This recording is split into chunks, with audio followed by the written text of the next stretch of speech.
tiaviko zany katsika. Nagnety condition vogno mipetsake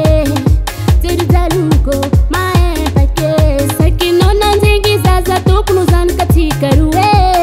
lela saritra tokisagny sinampisiko sakinao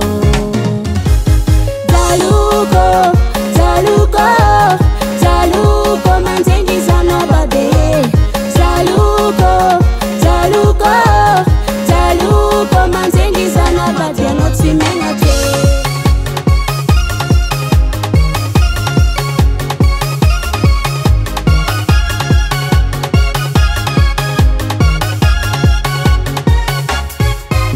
koa haiko karaha igny jerinao babe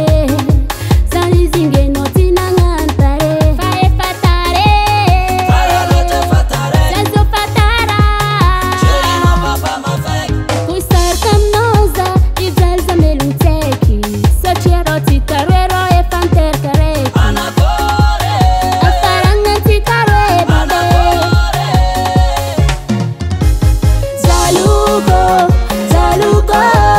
jaluko manjengy zanao bade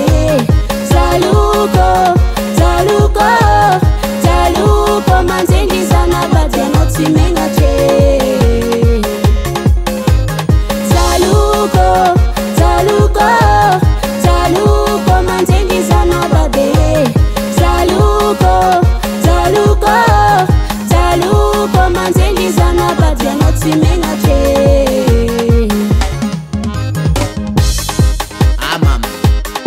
raha losogno eza moa iboziletiny karaha tsy hitahita mety losogny sipana zany dako zigny ambilandy zahako azy any mafana any abozilety tsy papanao ndraiky aby rio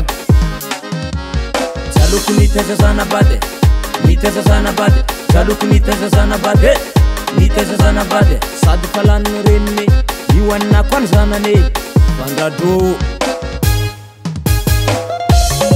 magnano kody lahy mely maty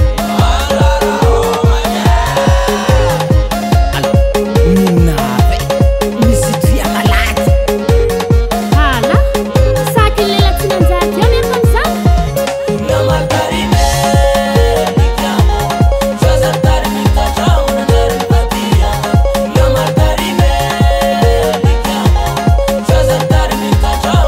zay zalara tsy nampisy tsy eo lafa fô za zany tragno masakiratysakin'olo anao lela ty mba matahora zanaha